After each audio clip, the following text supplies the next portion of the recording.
One of the thoughts that was coming as you were talking about language, that you've got three, maybe four languages that you're aware of, and you were also talking about the beauty of language, which I think is important.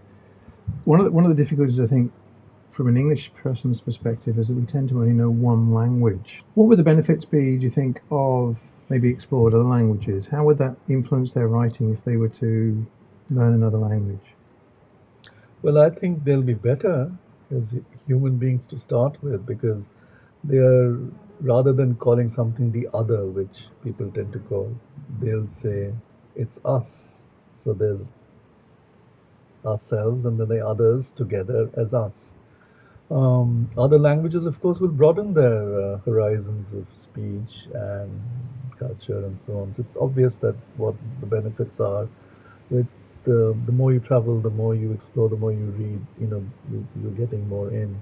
I mean, we in India or many other parts of the world, we're very privileged that there's so many languages constantly just there. You're born into it. For instance, in India, we have 26 official languages. On the currency note, you'll have the same thing written 26 times. And depending on how, the language zones change. So the dialects, there are over 30,000 dialects, for instance. So it's insane.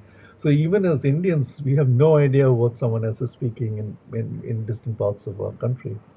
So the bridge language then automatically kind of became partly Hindi because the ruling party was at the time, that was their main language, English because that was a bridge language. And so these two languages became the bridge languages, except that not everybody wants to agree to that.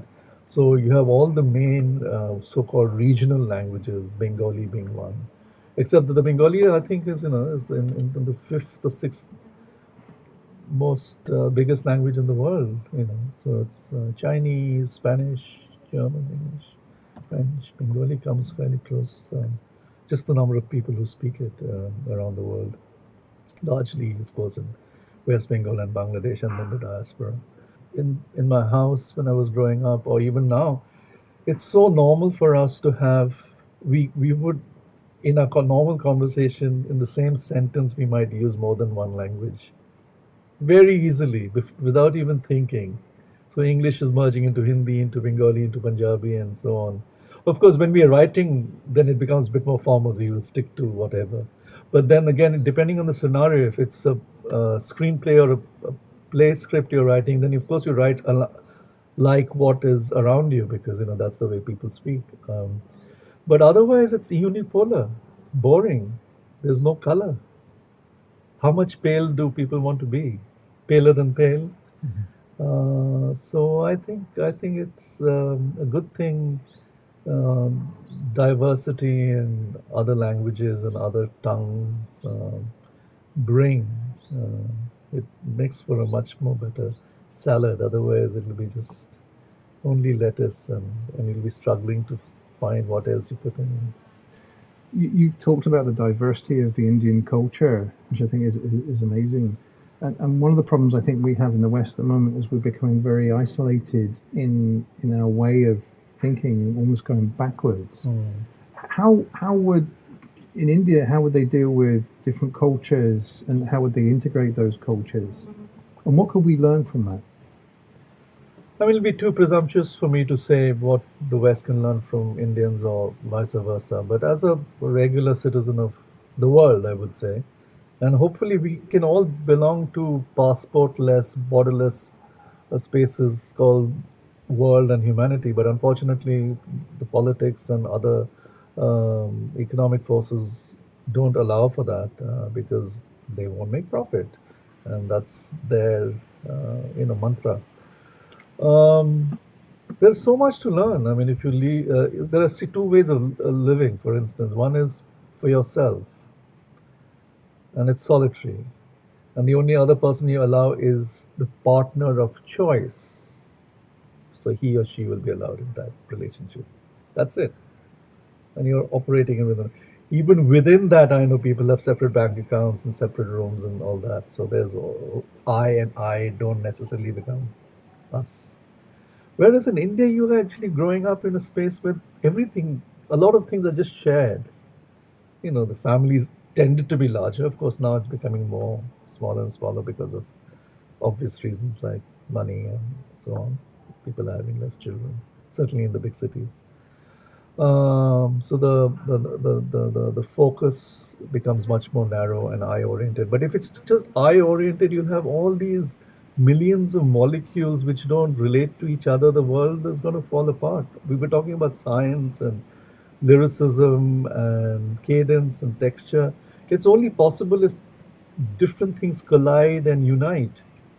Music can't be made in vacuum. Two things have to hit each other to create some sort of sounds. And by hit, I mean positive unification, not hit as dissonance. Dissonance is interesting as a concept in any of the art forms, but if people are not interacting, then the whole idea of the spaceless, robotic, self-sufficient, lonely, depressed situation. That's why there's so much more depression and suicide and so on in the West. And East, it's also happening because technology and the influence of the West is quite prominent in these countries. So, but it's very important to be reflective and then be inclusive. So I is important, very important. I have no problem with it. But as long as you can fit yourself in depending on the circumstance and be happy to be part of a larger plate. I mean, imagine eating just one kind of food every day, or listening to the same kinds of songs, or reading the same kinds of literature, or having just great weather or bad weather.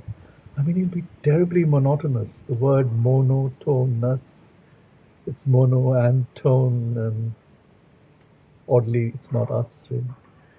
So I think both sides can learn a lot from each other, and that's how society used to be. And in a peculiar kind of way, the more advanced we are getting, I think the world is becoming much more regressive in general. It's astonishing. Here we are in 2018. Parts of the world are being driven into the barbaric ages by so-called first world countries.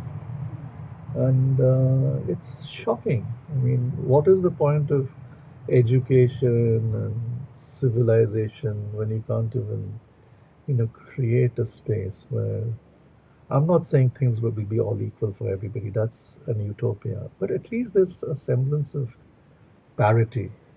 The hierarchies will always exist because of various things. But a sense of parity, which, makes for a much more equitable living and so on, be it the arts and living. So it's a bit worrying, the sort of political and trends that are all around us. What are we talking about? We're talking about Brexit. Brexit, yes. Exiting. Yeah. Again, we want to be I as opposed to us. And setting up barriers. Setting up barriers rather than walls as opposed to bringing them down, which I think is...